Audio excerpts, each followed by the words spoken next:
Chevron 1, coded. For my ally is the Force, and the powerful ally it is.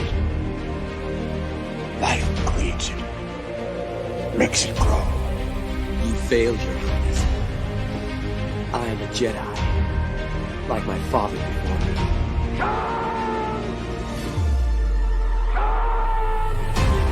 Cry hammer, and let's set the dogs of war. Chevron 2 is coded. Conan, what is best in life? Crush your enemies, see them driven before you, to hear the lamentation of your women. It's all in the reflexes. I'll also say that you're heavy into martial arts, Tai Chi and all that, killer stuff. I suppose we have to register you as a lethal weapon. Chevron 3 encoded. And somebody ought to belt you in the mouth. But I won't.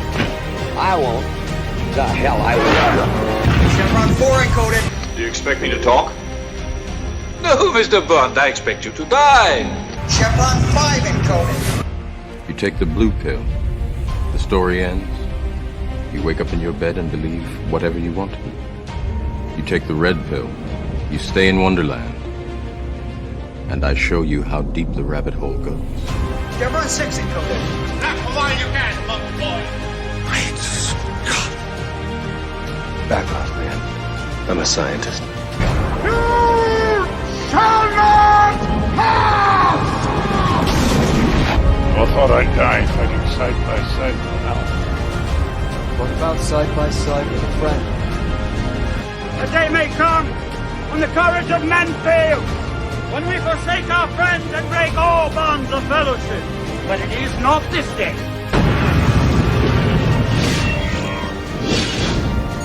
Chevron 7 is locked.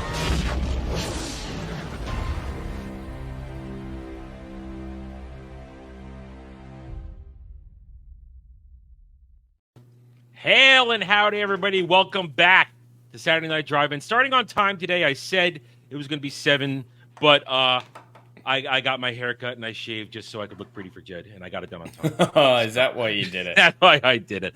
I want you to be proud of me, Jed. Oh. I want you to not feel like I'm bringing your image down. Yeah, but we're here. We're here to have a good time. It's going to be a nice, calm one today, guys. It's going to be a peaceful one, a happy one, because we're talking about the happiest millionaire. But before that, Jed, how are you?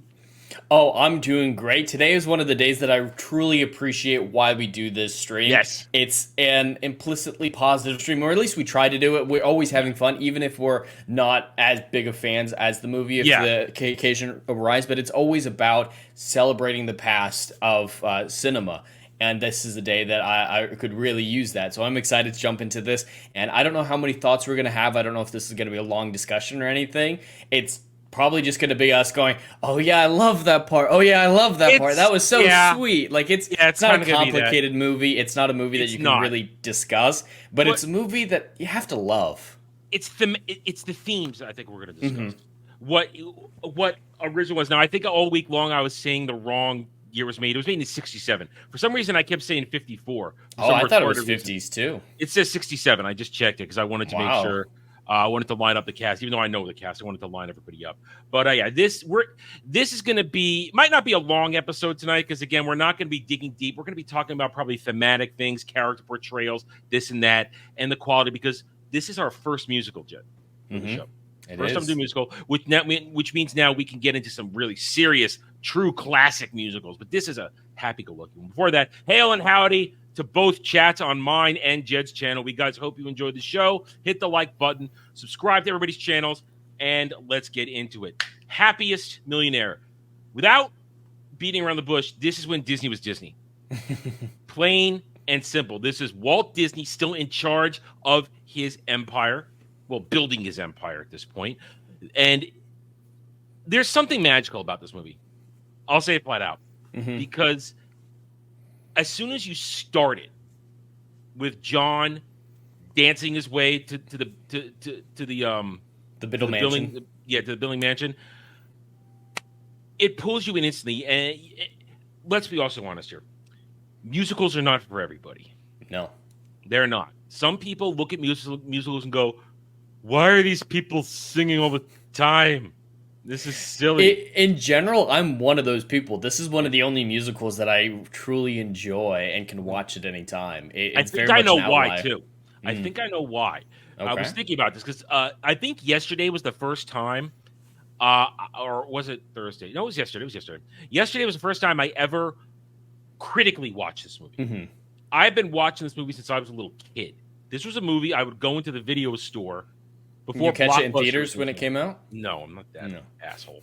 I go into store. This is something I would rent over and over and over and over again because it just made me happy. It's I hate to use this term, but it's a safe place movie for me, where there's nothing offensive, there's nothing wrong in this movie in terms of its messaging and all that, and the performances are great. When did you first stumble upon this gem? I watched it as a kid at my grandmother's house. It was one of her favorite movies, so she showed it to us, and I loved it. I haven't seen it in probably like a good 7, maybe 10 years, but I remember having a lot of strong childhood memories of it and just loving it. Like at that age, kids don't want to watch old films. Kids don't want to watch classic, especially musicals. Like it was weird how much as a kid, myself, my siblings, my cousins, we all loved this movie. It's very odd. Even today, I'd like, it's what the hell were we thinking? But yeah, it's implicitly positive associations with me. I couldn't help but smile as a kid watching it for the first time. I can't help but smile in pretty much every scene as an adult watching it. Because it's meant to make you love those things that are supposed to be good in life: family, friends, romance. Even though it's a kind of flowery romance in this movie, it's still a romance all the same between Cordy and Angie, but it's wholesome. Very wholesome. I think that's the thing that people forget Disney used to be: wholesome, not pushing weird shit on you or weird shit on your kids. This is a movie that had adult themes portrayed in a way a child could understand it. Because, like you, I watched this as a child, single digits watched this, and understood generally what was going on.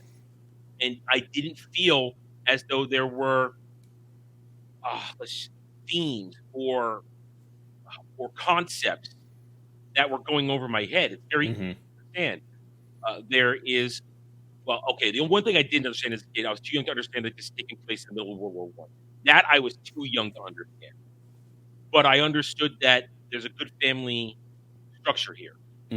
That parents care for their children. That two people of an appropriate age have fallen in love and want to get married. And then the standard movie hijinks that surround a marriage trying to take place.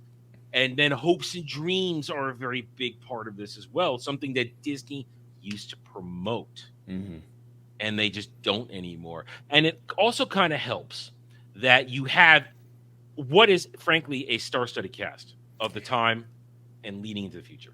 Oh, you see, I've never seen a single other movie with any of these actors before. There's not a single one that I've seen in anything else. You got to understand, Fred McMurray had been America's dad with My Three Sons. He was a beloved icon of the era. He was Mr. Good Guy. He was your dad, and people adored him. So he plays such a great dad in this film. Oh yeah. I mean, Mr. Biddle is just fantastic.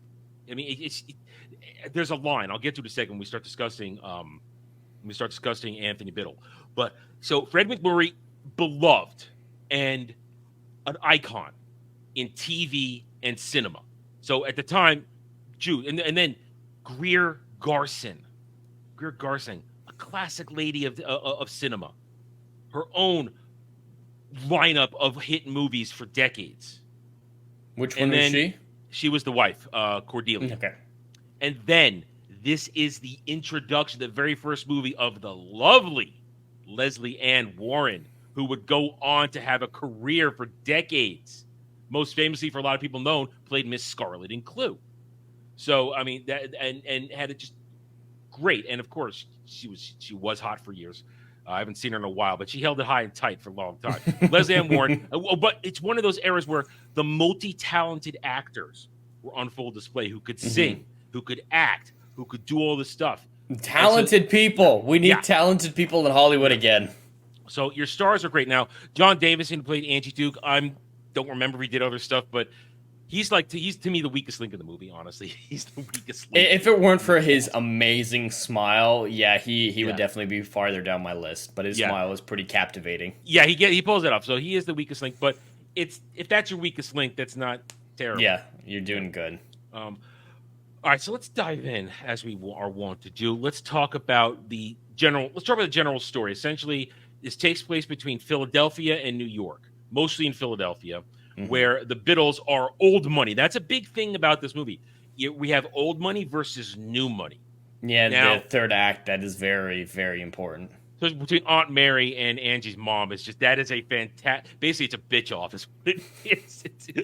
Who's the big? That feels so random, that musical number, but I love it. There's a lot of musical numbers that are like, is there a reason we're doing this? Like, I feel like this movie could be cut down. It's nearly 3 hours long. It is. It's long. It's a little bloated, but it's longer than I still love remember.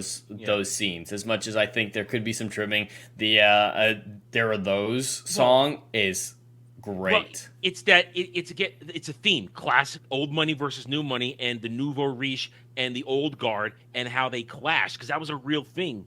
The old guard disrespected nouveau riche in the 19-teens, because this just takes place between 1916 and 1917, when the World War I is going on and the U.S. is getting ready to go into it, and it's a subplot to the movie, but it's still there.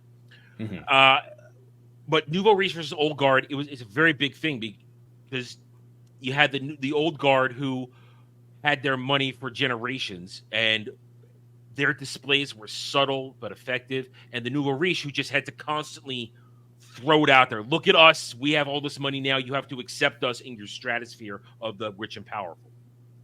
And it's a subtle, good display of Aunt Mary versus Angie's mom, where they're just going each other. And then, very funny, 5 minutes later, they're siding with each other when the wedding breaks down, which is funny. But the story is basically about Anthony Biddle, who is a millionaire of old money means, lives in Philadelphia, his family's been there for generations. I'm not sure where the money came from, though. I never quite. Yeah, they never talk about it. They don't act like they own a business or anything. Like, well, how are they maintaining their wealth? Yeah. We never get into any of that. It must just be maintained through something. We don't know, because we know that the Dukes are tobacco, flat out tobacco, which surprised me, because the tobacco trade had been going on for 200 years, over 200 years at this point in the Americas. So they must have been new to the game to get it. So. Yeah, new to the game, but there was a big boom around that time, and later on, more towards the 50s, with the advent of just how widespread advertising became in the 20th century. Advertising changed on its head in the 20th century. Yeah. And tobacco and cigarette companies led the way with innovative new advertising techniques. So there was suddenly a lot of money in it, because like with Lucky Strikes, I think it was very much like to be a gentleman, you have to smoke Lucky Stars. Like, they're the first ones who tried to that had widespread success in that type of advertising. So yeah, the tobacco was seeing a resurgence in the 20th century. So that's why, because of radio, and then a few cinema was becoming widespread, where they would have news spots in the theaters and commercials, and then about 20 years later, 30 years later, here comes television. So yeah, all right, that makes sense. Yeah, radio would probably be one of the biggest reasons that advertising changed so significantly, and print media, because then suddenly print media skyrocketed with availability in material. Yeah, once the railroad system was sophisticated enough, you could get news around the country relatively quick, on par to back then. And then, of course, the telegram system was more advanced, and telephones were starting to be prevalent. Because right now, telegraph is still going on. This is telephones are still a new thing. They were newer. They were starting to be prevalent in America. They hadn't quite made it over to Europe yet at this time. So the telephone is still relatively new, even though we see it used all around in the Biddle household. But that's a sign of their wealth. Yeah, that absolutely. they have phones dedicated for. They have multiple lines in that house. They have the phone booth, and then they have a phone in another room. So that it's the subtle signs of the wealth if you understand the times. But the Biddles are wealthy, and they have a bit of an air about them. They are, while they're old money, at least Anthony's household, they're old money, but they're eccentric.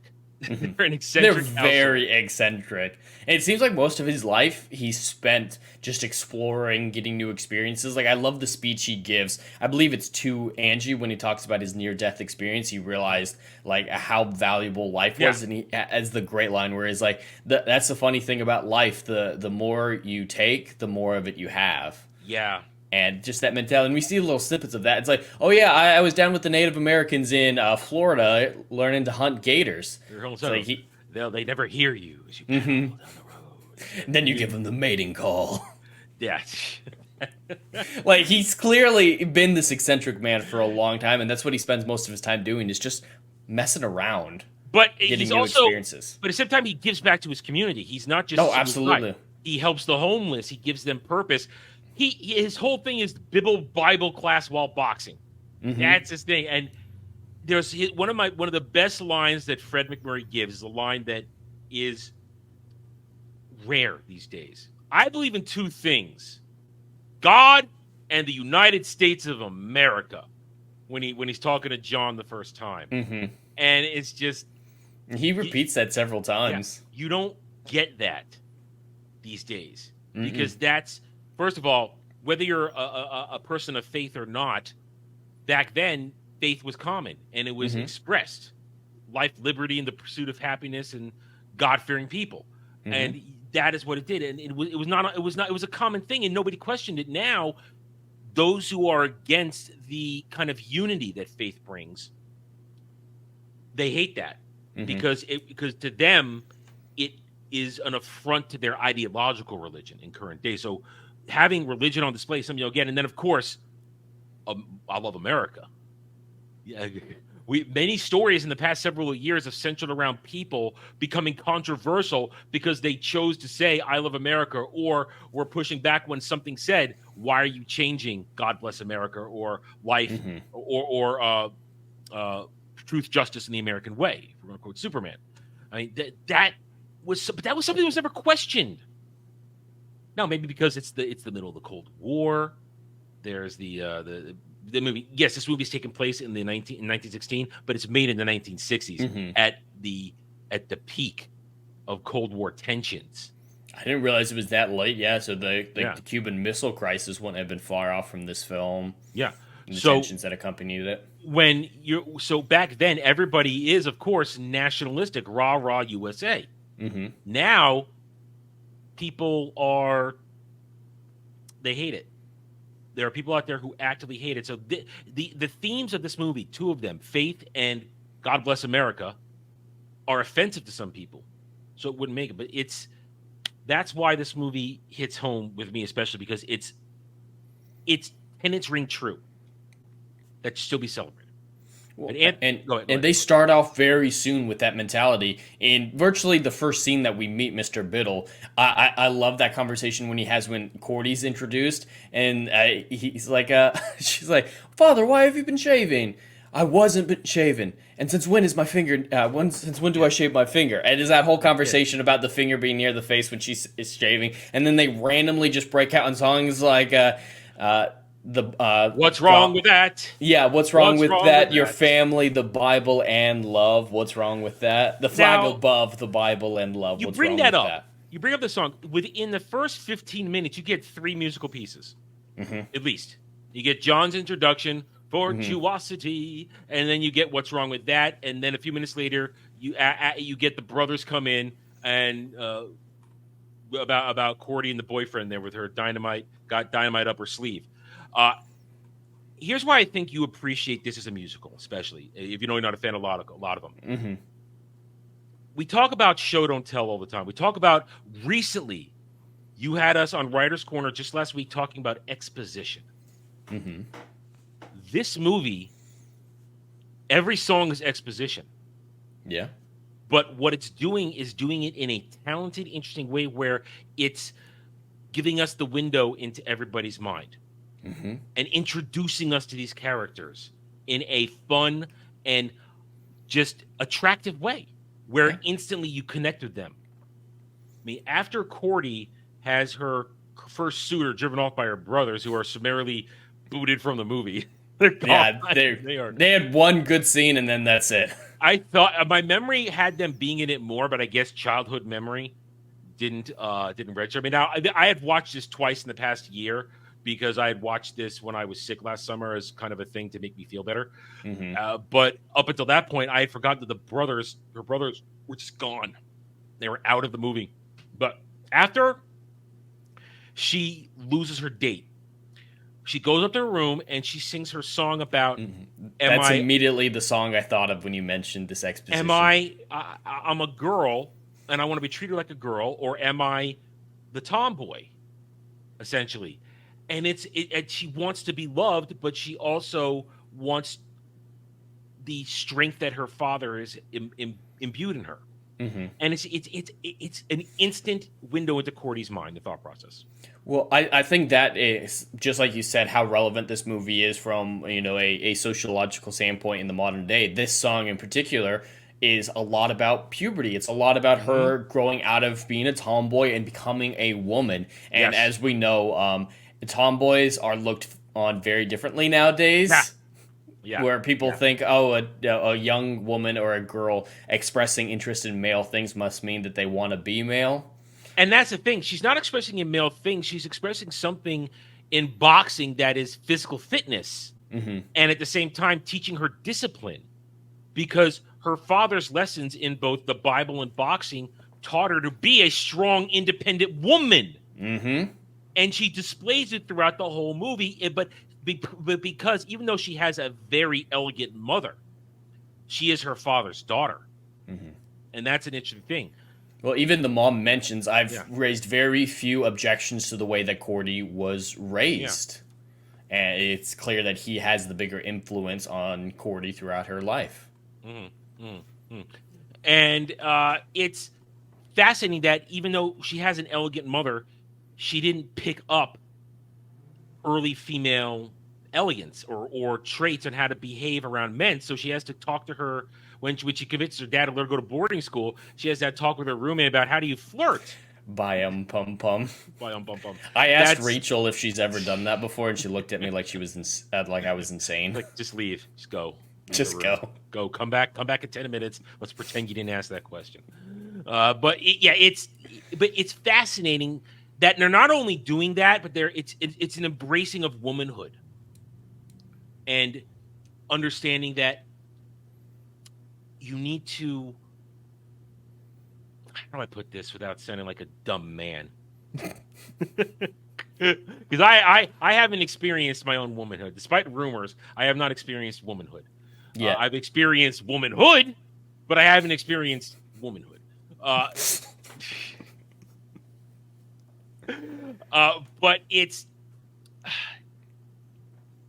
God damn it. I don't know. All right, I'm gonna say it flat out.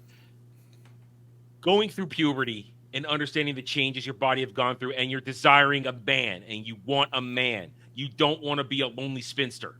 All right, that's what this is right here. She likes dudes, and she doesn't know how to deal with a dude because her father has been her idol, but it's her father. And because this isn't a sick situation, she's not fantasizing about her father. She wants something different than that. And her brothers don't count because they're gone from the movie. So she goes out there into the world at her aunt's party and has interactions with all these dudes. And because she's not as flirtatious and perhaps a little more open-minded, spoken-minded, kind of way I want to put it. She's expressing her thoughts. They're off-put by her, the dudes at that party. Except for Angie, who sees her and instantly goes, "Hey, I saw this chick pretending to do barum-pum-pum in the hallway there, and her eccentricity intrigues me."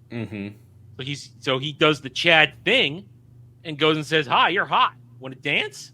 Well, of course, he bails her out at one point. Yeah. But, And with the dude who got so offended she didn't realize he was talking about Yale playing Harvard at a football game when he says, "We're playing Harvard next week." What? I know what is the sports ball thing you're talking about. She knows the sweet science. That's what she knows. She doesn't know the sports ball. But you got that. And let's roll into Angie coming in, her would-be, her suitor, not would-be suitor, her suitor, her. He just dives right in, no fear. No.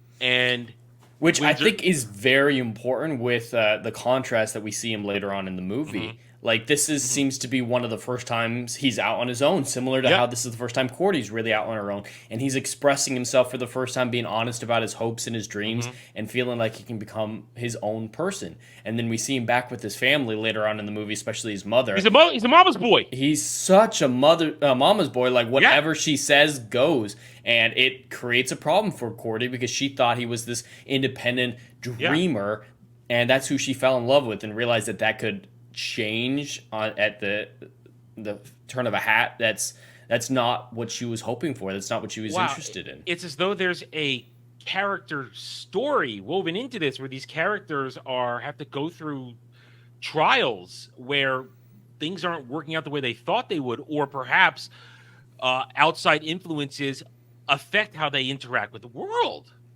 Isn't that incredible? It's very incredible. And then they have real reactions where this isn't the man I fell in love with. Later on in the movie, when they're engaged and the wedding's a couple days away and they have the meltdown at the party, the whole, wait, we're moving to the Ozarks?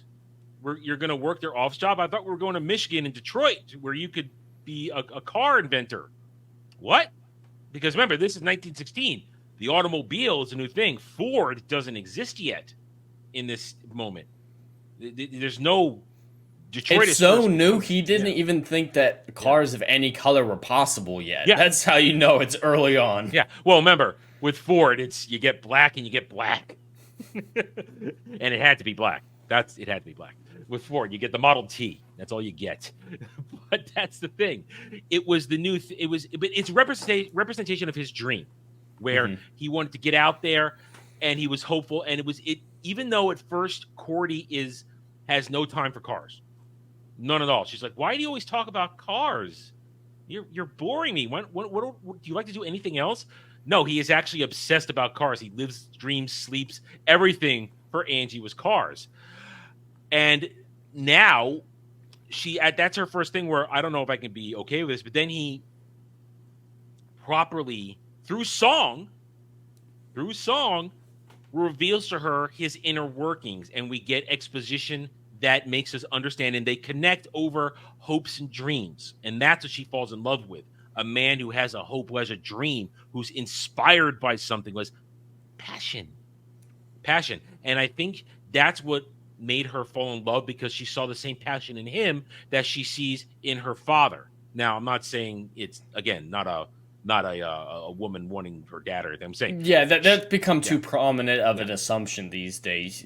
Most healthy child parental relationships garner the child to think, hey, this is my role model. I love the traits that he has. In this case, the positive aspects. The positives, it's nothing Freudian, or is at least what people interpret to be Freudian. No. And we're so obsessed with like the daddy issues these days that anytime this happens, like you're talking about, we have to clarify this isn't some sort of daddy issue. It's unfortunate we have to clarify that. Absolutely. That when this movie was made, it was never even a thought process. But now in modern current day, we unfortunately have to clarify this isn't a daddy issue thing, which current day Hollywood loves to constantly push on us. No, this is somebody who was raised in a positive, loving environment.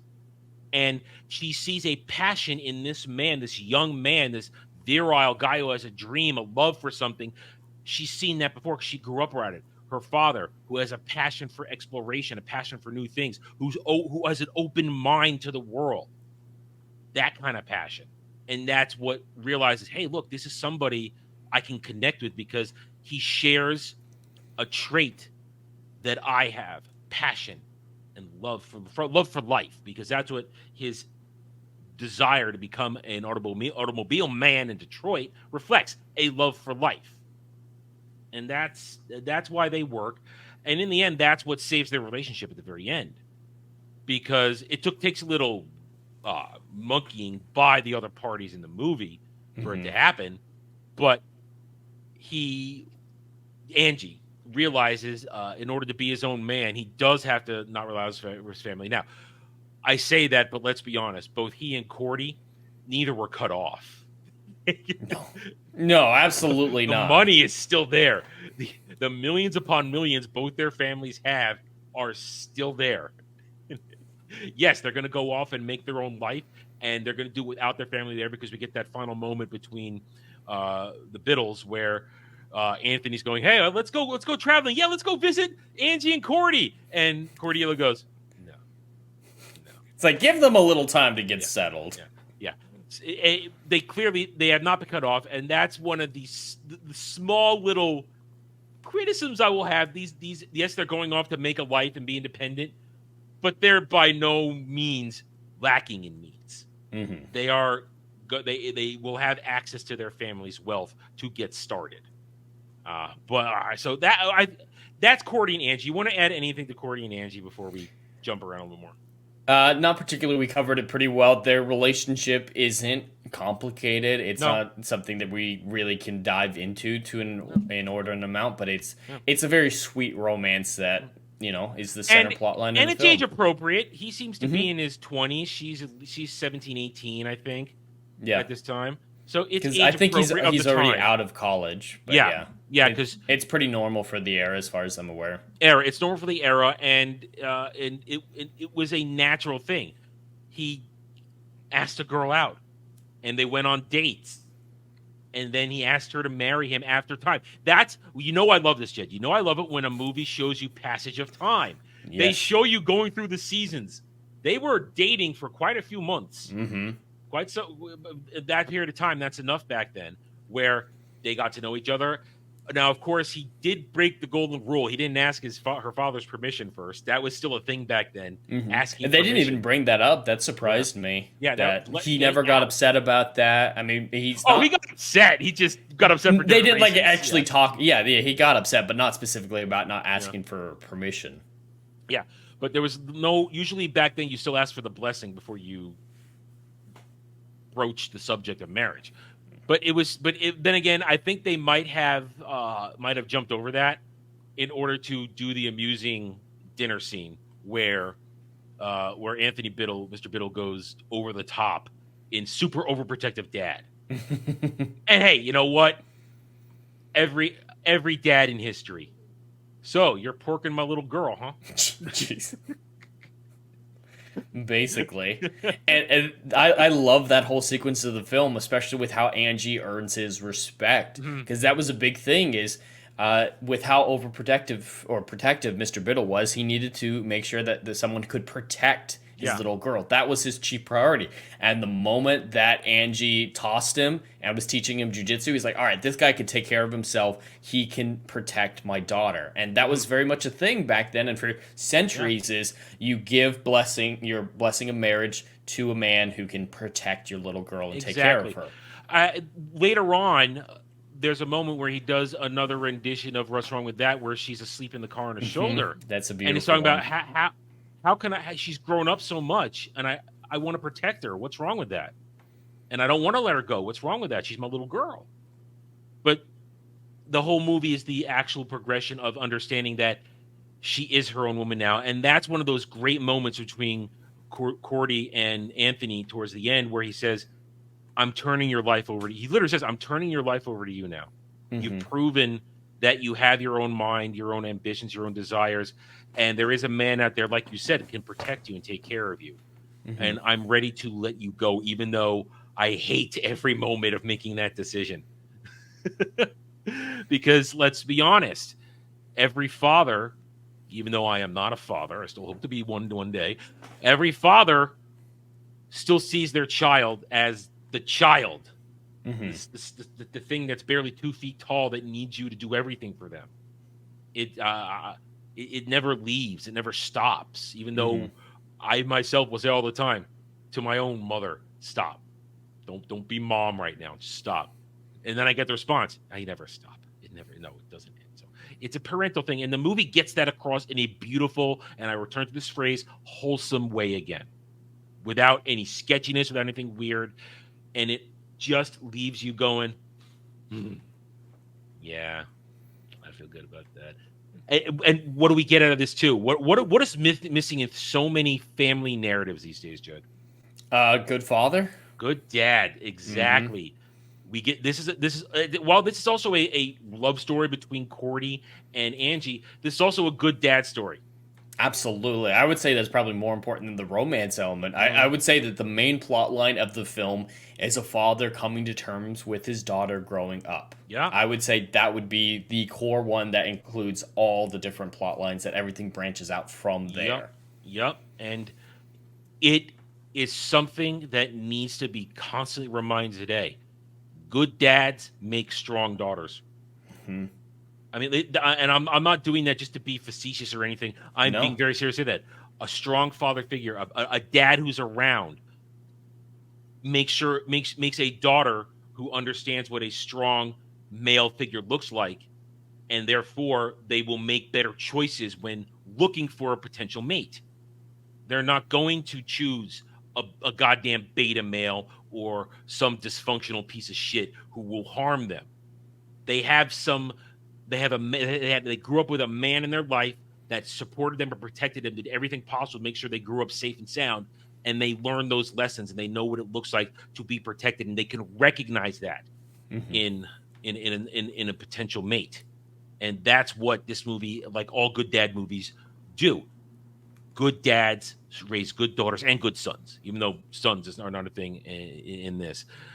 But not relevant in this. Not relevant from the good dad, good son. Sometimes a good son can still come out of a mama's boy situation, but he needed the attention of strong men to become a man. Angie needed the attention of Anthony Biddle. He needed the slight nudging from John to not do something stupid, because yes, he was drunk at the time. But was his father present in his young life? Because we only ever talk about his mother's influence. I'm sure, like, he didn't leave or anything, but like, did he die when? I basically think he died. I'm pretty sure he died, because Angie seems to have a lot of feminine influence on him for the majority of his life. So Mr. Biddle needed to, be hard with him a little bit, show him how to be a role model almost for, like, this is what a remember that man line should be. Right before he does the judo flip, where they're getting ready to box. He says, Cordy says, "Are you feeling okay?" And basically, Angie says, "Yeah, I'm feeling crazy. You know what? This is the perfect place to feel crazy. I'm feeling good about this. I'm liking this." Have you lost your mind? Yes, I believe I have, and I feel right at home. It's that, you know what it was? That's a surge of masculine adrenaline right there. And with it was funny. The women are going, "What are you guys doing?" And the men are going, "Don't worry, don't worry. Got this.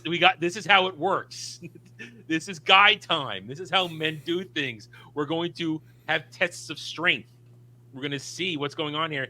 And that's a guy thing. And what it did is it stirred the masculinity in Angie right there. And it also then, when he displayed that masculinity, earned the respect of Anthony Biddle. And that's what Corey told him to do. She says, "Get in his face. Make him listen to you. Even if he's right, make him listen to you. He wants to be challenged, because that's the only way you're going to get through to him." But then she doesn't realize that the challenge will also mean a little bit of physical there. Well, she does say, boy, he asked, "What if he hits me?" Well, then hit him back. She does say to do that. Surprised that it goes that far, because let's be honest. That's the female reaction. Why are you guys doing this? Even though I said it, suddenly she realized, wait, I didn't actually mean it. Don't do it. I was talking in metaphor. Yes, exactly.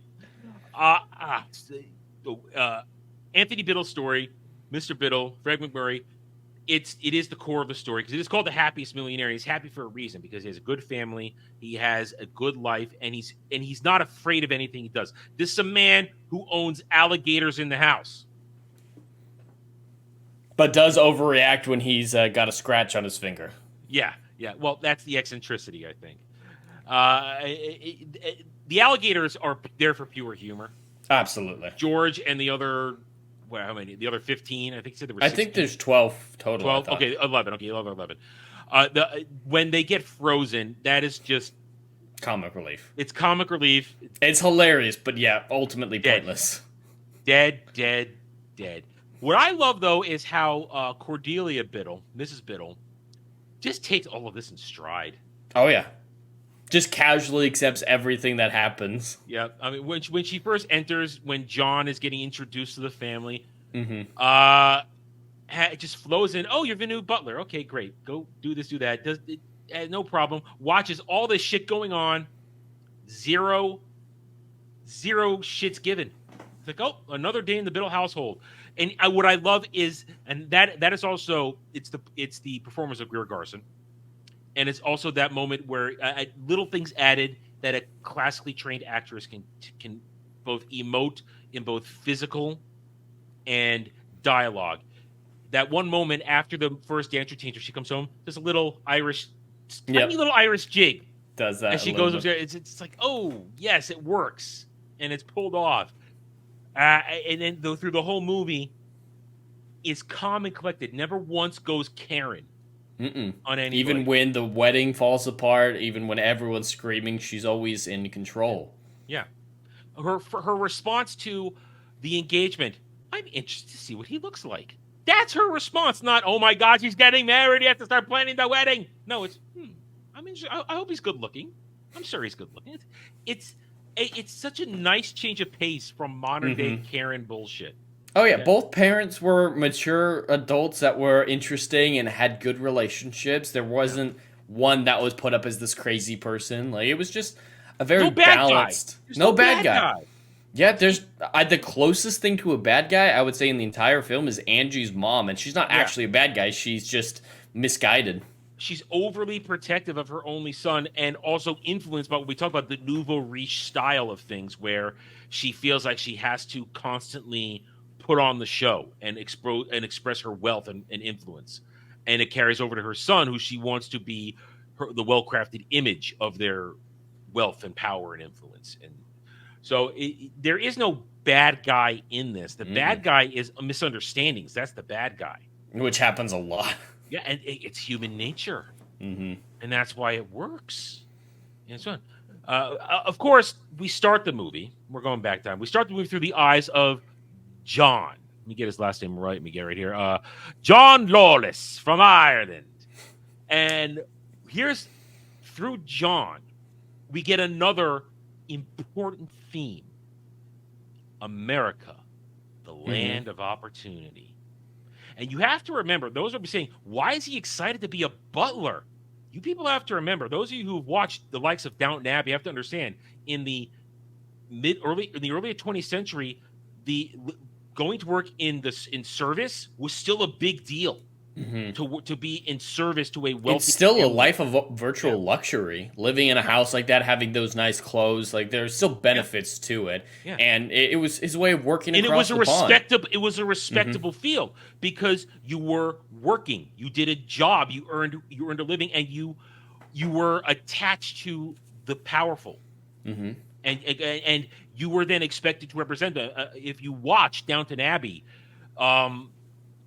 when you in that world, the help is supposed to reflect the honor and the dignity of the family they work for.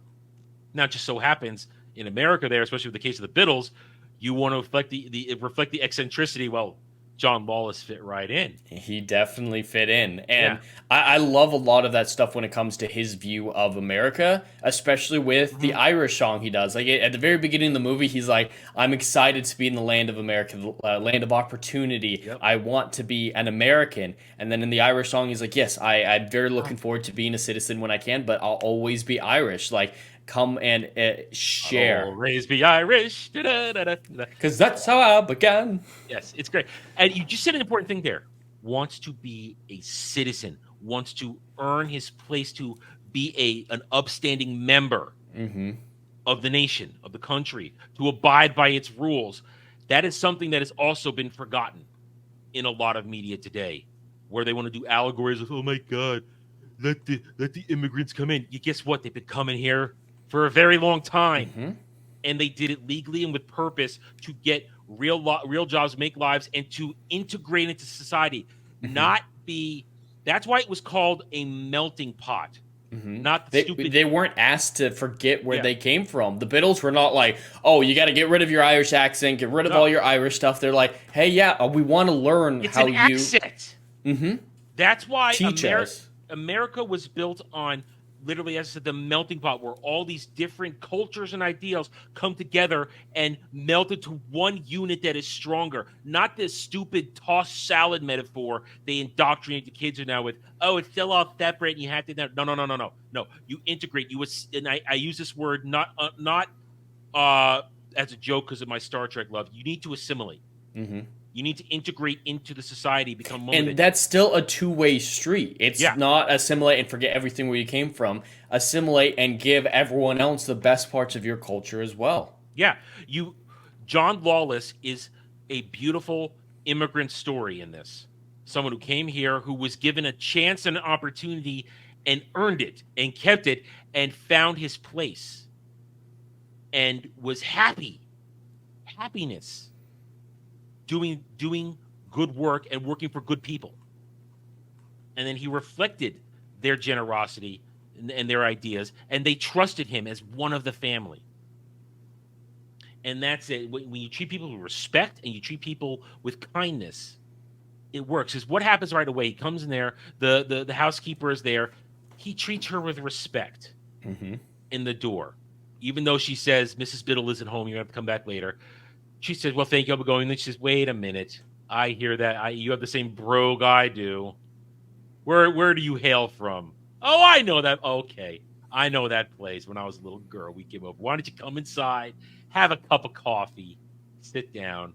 Then we get then hilarity ensues and more musical numbers. But it's the themes, which is what I said at the beginning of the stream. This may not be a Barnstormer super classic musical up there with the likes of Seven Brides, Seven Brothers, Singing in the Rain, all those things. It may not be one of those, but because those were big-ass studio productions. This was a small little, at the time, Disney production with a great cast, but not meant to be anything huge. Just try and promote the themes that Walt Disney believed in. I've also considered Mr. Biddle to be a stand-in for Walt himself. Like, they even look similar. Add a mustache, I could see them being related. Yep. And, yeah, he definitely seems like Disney, at least the front that Disney did publicly. Think about it like this. Walt Disney believed in America. He believed in faith. He believed in prosperity. He believed in entertainment. He believed in moral values. Mr. Biddle, throughout the whole movie, is saying, we cannot ignore what's going on in Europe. We cannot be isolationists. We cannot not pay attention to what's going on with the war. We have to get it. Walt Disney aspired the same things during his lifetime. Don't ignore things. Don't pretend that they're not happening. Don't be isolationist. Expand your mind. That's a very poignant thing to say, Jed. Mr. Biddle is a stand-in. I agree with you. I think he's a stand-in for Walt Disney. Expand your mind. Don't be closed off to everything. And that's reflective. And that was reflective in that era of live-action Disney movies. Because as we round out here, this comes from a period of time in the late 50s and through the 60s where Disney made tons of live-action movies. This is a forgotten thing. And this is why I criticize some people that go along the lines of, Disney's a girl brand. No, it's a family brand. And you merely have to go back and look at the complete library. Don't just look at the Disney princesses and the animated movies.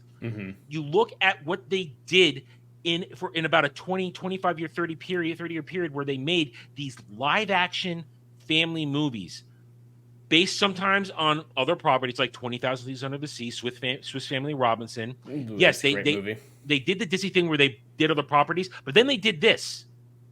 Essentially, yes, I think there were some children's books based on this, that George and the Happiest Millionaire. There's some stuff on that, but it is essentially an original Disney product, and they got high caliber, beloved, iconic actors and actresses of the time to be in these movies. And there's another movie with David Niven and Jodie Foster where they're hunting for treasure. David Niven and a young Jodie Foster in these movies, and Kurt Russell. Kurt Russell was Mr. Disney. Oh, he did so many early ones. He was the original child actor alongside Judy Garland. You know, they were the child actors of those times, and he grew up when Disney was the wholesome thing, and Walt believed in Kurt Russell. I mean, the rumors, as I remember the story saying, Walt Disney wanted Kurt Russell to take over Disney because he believed in everything Walt believed in. That would have been probably better than what we got. Oh yeah. But what you had here, though, is that you had this entire library of live action movies that were just wholesome family entertainment.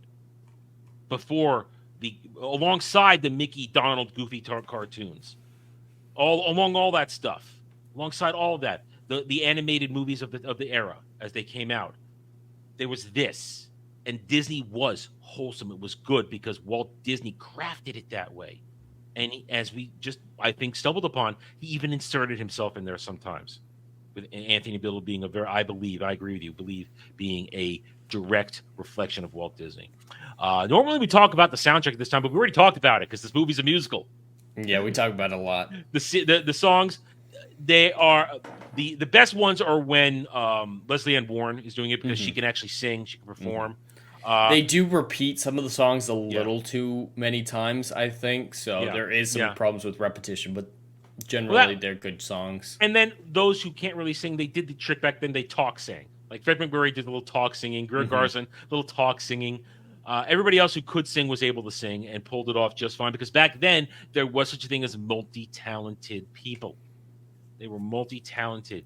They were trained in these things. They weren't just some rando pop artist who decides they want to act, or some rando actor or actress who says, I want to sing too, or a wrestler. Yeah, exactly. Yeah. So you need to understand these people were fully trained. In the classic studio system, they were trained to do this stuff. They weren't just rolled out there because they wanted to do this. Either way, all right. So I have nothing else to really say on this. So there's one scene that I want to talk on that we briefly mentioned it, but the final scene of the movie in the Biddle house after Cordy's left to elope, before the soldiers show up, before John walks in, just that simple scene of Mr. Biddle, like walking in the house, staring at it, feeling quiet. So lonely. Yeah, very quiet. It's like the only moment in the film that I would say is quiet. And he like notices things he never has, like the creaking of the floorboard, the clock in the sitting room, and it's just him realizing that this house is empty. It almost feels alien to him. Like it doesn't feel right. It doesn't feel like home without the laughter of his children, and just coming to terms with that before the wife starts singing. Like it becomes a fine scene after that, but just that scene where there's virtually no dialogue and it's just what'd you say his name? Fred McMurray. McMurray. Just his emoting and that scene. A lot of show don't tell. Like I knew exactly what he was thinking and how he was feeling, and it was heartbreaking. And I think that's why I believe that the central plot is him learning to let go of his daughter, because that scene just feels so powerful and poignant, and that adds the most quiet moment in the film. Part of his purpose had been raising his family, and now his boys are on their own. They're off at school too, even though it's just regular high school boarding school. It doesn't look like it's college because one of them was way too young to be in college. But now his firstborn, his daughter, is going out to live her life. And what's going to replace? Oh, guess what? Now you get your wish. You get to contribute to the war effort. But then here's the thing. At that last moment, final scene, here comes everybody else that he's influenced, that he supports, the local community. His family is so much larger. Yeah. And they all come in there, and they're, how you doing? And those Marines who, even though one of them got the crap kicked out of him earlier on in the movie, still respects him. Because, hey, you beat me in a fight fair and square. There was no cheating, no nothing like that. And he taught him a lesson, too. And that's the thing, too. There was no disrespect. It was simply, I'm going to show you that I'm good for an old man, and I'm going to teach you a couple things, too. And they come back, and they're proud to have them as their commanding officer. They're proud to have that. And they believe in him so much. Oh, he'll be running things soon. We just might as well get started now. And then, as you said, here comes his actual extended family, the people who he helps provide meaning for. Gives them something to wake up to, something to do. Gives them a connection to society, and not otherwise be outcast and not looked down upon, because a lot of the people he helps, as we mentioned earlier, are people who might have been left on the wayside, homeless, destitute, without purpose, may have been driven to do dastardly things if left uncared for. But what did he do? He cared for them. He gave them purpose. He taught them faith. He taught them respect. He taught them discipline through boxing. And they return by showing you're not alone.